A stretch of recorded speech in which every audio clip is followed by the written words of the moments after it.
My name is Trent Whedon. What happened to me is a true story. I am from a cattle ranch in eastern Montana. The ranch is located on the north side of the Yellowstone River, halfway between the towns of Glendive and Savage, near a small community called Intake. The ranch on which I lived has been in our family since 1893. Currently, my brother and his family live there along with myself.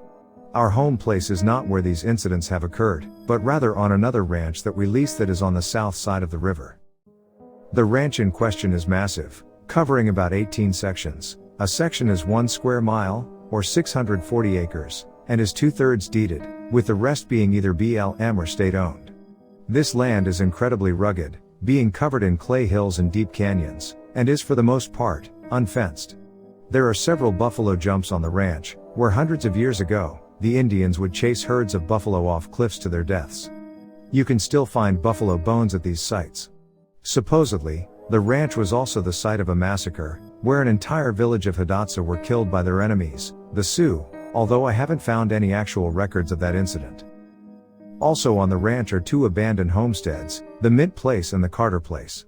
The Mint homestead is merely 1 mile off of a county road and relatively easy to access, so my brother and I still use the dated cattle pens that are a part of it.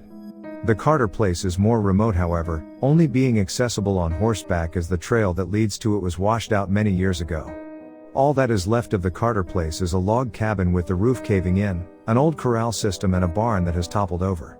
The last people that lived in the Carter house was the Carter family themselves, but during the 1930s, the father went crazy and murdered the entire family before turning the gun on himself. At least that's what people said. The ranch's current owners live in California, and have owned the ranch since purchasing it from the Mint family sometime during the 1980s. My brother and I began leasing the ranch in 2007. There was some unusual activity at first, mainly random lights, but nothing that couldn't be explained in a reasonable way. The strangeness began in 2017, after a well was drilled on the property. I wonder now if this may have unleashed something. During the fall of 2017, I was searching for strays on horseback when I was approached by 2 frantic hunters. These hunters claimed that they were being stalked by a pack of wolves, but I was dismissive, as there had not been a wolf in this area since the 1920s. The hunters claimed that they knew the difference between wolves and coyotes, and were absolutely certain that what was stalking them was wolves. Whatever it was had seriously bothered them. Later in the year, when we were trucking cattle away from the ranch and back to the home place, we found out that we were a dozen head short. Despite us running 600 cattle on the property, we kept very close tabs on the herd, and it was unusual to lose more than 2. But no matter how many times we searched and recounted, we could not find the missing cattle. This began a trend, and so far since 2017 there have been a total of 138 unaccounted cattle, a financial loss of $165,000. Though there are many odd events that I could recount, there is one that stands out. This took place in October of 2020. Myself, my brother, and my brother's eldest son were gathering the cattle and herding them to the Mint homestead, where they could be loaded on trucks and taken to our home ranch for the winter. By this point, the weird activity on the ranch had increased, so much so that we never went to the ranch without being armed. This day was no exception, and strapped to the saddle under my left leg was a Winchester 30-30 rifle. The morning went well, and by noon, we had gathered 200 head which we penned up at the Mint place. After eating a quick lunch, my brother and nephew loaded their horses and left. My nephew had a football game later that day. I stayed alone and rode northwest, toward the Carter homestead. The first strange thing to happen was when I rode down a canyon. As I was riding, I could hear multiple howls and cries coming from all directions. I cannot describe what these howls sounded like, because they were like nothing I had heard before or since. As I continued riding in the canyon, I was overcome with a feeling of dread. My horse, Ace, seemed to pick up on this as well, and began spooking at almost every shadow. This was very out of character for him, as he was usually a very calm and collected horse. The second strange thing was when I approached the Carter homestead. As I crested a hill in front of it, something jumped out of the old log cabin and ran in the opposite direction. I was still close to a mile away, so I had to use my binoculars to get a better look. What I saw through the lenses chilled me to the bone. It was a wolf, but it was massive, and solid black. It was so large that it could be mistaken for a black bear, but it was undeniably canine. After seeing the wolf, my gut told me to turn around and come back later with company, but I ultimately continued. Throughout the course of the afternoon, I managed to convince myself that the wolf I saw was nothing more than a coyote, and that its black fur was just a shadow. It was nearing dusk when I arrived back at the mint place, herding 30 head of cattle in front of me. After I penned the cattle up, I led Ace back to my pickup and horse trailer. From a distance, I could see there was something wrong with the trailer, but as I approached, I discovered that the axle had come apart. It didn't make any sense to me as it was fine when I drove in, and there was no explanation as to what could have made it come apart when it wasn't moving. By this time, it was fairly dark outside, and as we were coming out the next day, I decided to unhook the trailer and leave Ace at the corrals overnight. When I left, I saw 3 blue lights near the corrals, but I attributed these lights to hunters, so I continued driving while also hearing some more of those howls I had heard earlier in the day. When all 3 of us arrived the next morning, we found the corrals in a total mess.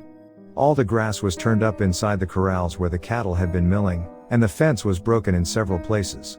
The cattle that were penned up the night before were nowhere to be found, along with Ace. My brother and nephew took off on horseback to try to locate some of the cattle and Ace, but only managed to find around 20 head. As I was without a horse, we repaired the trailer and left later in the afternoon. The next day, all 3 of us rode, and we searched exclusively for Ace. During this time, I covered a lot of country that I would have otherwise missed, and I discovered more bizarre things. At the bottom of one canyon were hundreds of holes, about 1 foot in diameter and 3 foot deep. These holes had to have been dug by people, as there would be no animal that would have dug them. I also found a bone pile, which was exceptionally strange. There were the carcasses of 4 cows, all piled on top of each other, in an area that they typically would not have accessed. At first I thought that this was the act of poachers who were illegally killing and butchering cattle at the ranch, but there would have been no way to get to this location with a pickup or a 4-wheeler for that matter. The more we searched, the less sense everything made. We searched for 3 days before we came across something. As there was no cell service, my brother radioed me as he believed that he had found Ace. My nephew and I rode to his location, and sure enough, at the bottom of a sinkhole was the carcass of Ace, along with 3 cows. The sinkhole was at the bottom of a canyon, with the walls of this canyon being 300 feet tall, the sinkhole being another 20 feet deep. It took an hour just to climb down the canyon walls. When I finally approached the sinkhole, I found Ace to be heavily mutilated. Both ears were removed, along with the eyes, nostrils and hooves. The back half of him was not exposed, but it looked like his tail was also removed. The cows surrounding him also had similar mutilations. As was the case with the howls, the wolf, and the trailer, none of this made sense. It would have been almost impossible for just 1 cow to end up in this location, let alone 3 cows and a horse. There were also no tracks leading into or out of the sinkhole or canyon. The sheriff and veterinarian were both notified and an investigation was launched. The ultimate conclusion was that something had caused the cattle to spook and break out of the corrals, and whatever it was spooked them so bad that they ran all the way from Mint Place to the bottom of the sinkhole, in which they perished. When I mentioned the wolf I had seen, they were dismissive, just as I had been when the hunters told me of the wolf 3 years prior. No foul play was suspected, and the case was closed. Though there were many strange things that have happened since then, there were none quite as upsetting as the loss of my horse.